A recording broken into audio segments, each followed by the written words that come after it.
মুসলিমরা কোথায় গিয়ে মাংস কাটবে? মুসলিমদের মাংস কেউ খায়নি। এখানে 50 বছরের দোকান, চাচার কচুরির দোকান, রেল ভেঙে দিল, ভোটে নাম কেটে দিচ্ছে। এরা মানুষ? মানুষ নয়। আমাদেরকে খালি হ্যারাস করছে, 2 পয়সা পকেটে রোজগার দিচ্ছে।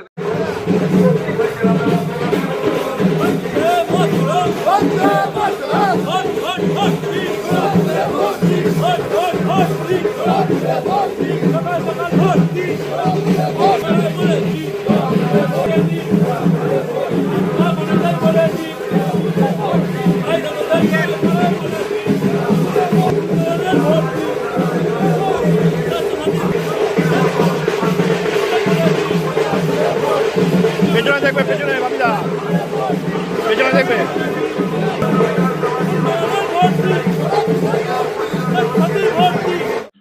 এতগুলো দেখছি প্রচুর নাম্বার চলে গেল।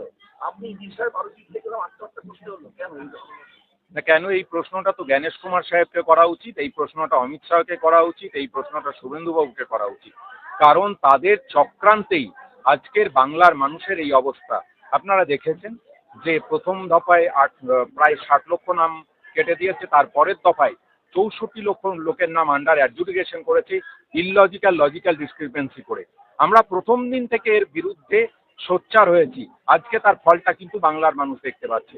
শুধুমাত্র শ্রীরামপুর বিধানসভা থেকে প্রায় 9000 নাম সাপ্লিমেন্টারি লিস্ট বেরোনোর পরেও বাদ চলে যাচ্ছে। এই মানুষগুলো কারা? এই মানুষগুলো যারা আছেন তারা কেউ কেউ এখানে জন্মেছেন 100 বছর বয়স, 80 বছর বয়স, 75 বছর বয়স।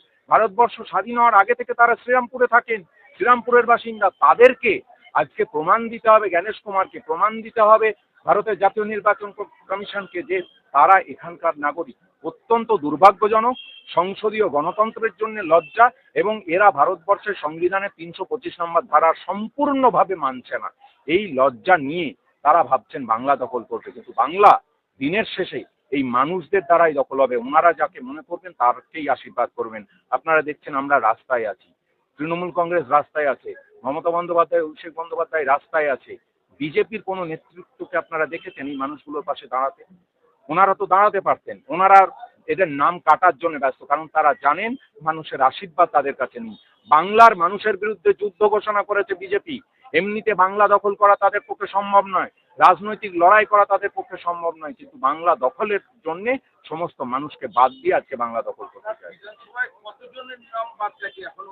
প্রায় 9000, 14,600 আন্ডার অ্যাডজুডিকেশনে ছিল। সেখান থেকে এখনো অবধি যা জানা যাচ্ছে, সাপ্লিমেন্টারি লিস্ট যা বেরিয়েছে, তাতে 9000, সংখ্যাটা আরো বাড়তে পারে। তার মধ্যে থেকে হিন্দু মুসলিম আমরা এইভাবে দেখি না, আমরা মানুষকে মানুষ হিসাবে দেখি। আমরা সেটাই আসছি, আমরা মানুষকে মানুষ হিসাবে দেখি। বিজেপি হচ্ছে এর মধ্যে রোহিঙ্গা খুঁজে পায়, বিজেপি এর মধ্যে বাংলাদেশি খুঁজে পায়। আমার প্রশ্ন হচ্ছে, এতগুলো মানুষের নাম বাদ গেছে, এখন অবধি একটা রোহিঙ্গা অনুপ্রবেশকারীকে তো মিডিয়ার সামনে দাঁড় করাতে পারলেন না। কেন দাঁড় করাতে পারলেন না? শুভেন্দু অধিকারী বলেছেন 1,20,00,000। শুভেন্দু অধিকারী বলেছেন 1,20,00,000 রোহিঙ্গা অনুপ্রবেশকারী আছে। সারা পৃথিবী জুড়ে রোহিঙ্গাদের সংখ্যাই হচ্ছে 21 লক্ষ।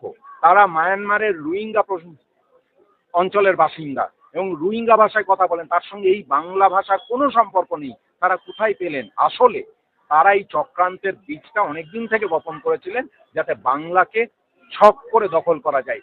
বাংলা রাজনৈতিকভাবে না পেরে উঠে তারা হরিয়ানা করেছেন, মহারাষ্ট্র করেছেন, বিহার করেছেন। তারা ভেবেছিলেন বাংলাও কোথায় একই কায়দায় করা যাবে। বাংলায় অতন্দ্র প্রহরীর মতো মমতা বন্দ্যোপাধ্যায়, অভিষেক বন্দ্যোপাধ্যায় দাঁড়িয়ে আছেন। সম্ভব না। মানুষ করবে, আমরা কিছু করবো না। আমরা মানুষের পাশে শুধু থাকবো। আজকে ট্রাইব্যুনালের last date form fill up করার। আমাদের নেতৃত্ব, আমাদের কর্মীরা কিন্তু লেগে পড়েছে। আপনি আমাকে সারা বিধানসভা, শুধু শ্রীরামপুর বিধানসভা ঘুরে দেখান যে বিজেপির কোনো নেতা, কোনো কর্মী, একটা মানুষকেও ট্রাইব্যুনালে নাম তোলার জন্য চেষ্টা করেছেন। আমরা আছি। আজকে যিনি রিসরায় মারা গেলেন, তার বাড়িতে তো একবার যেতে পারতেন। তিনি তো মুসলিম নন, তিনি তো হিন্দু। সেন পদবী, ওই জাননি তো। তার মানে বিষয়টা হিন্দু মুসলিম নয়, বিষয়টা হচ্ছে বাংলার বিরুদ্ধে যুদ্ধ ঘোষণা করেছে বিজেপি। এটা বাংলার মানুষের বিরুদ্ধে, হিন্দু মুসলিম নেই। এখানে সবাই একসঙ্গে থাকি। এটাই বাংলা, এটাই ভারতবর্ষ।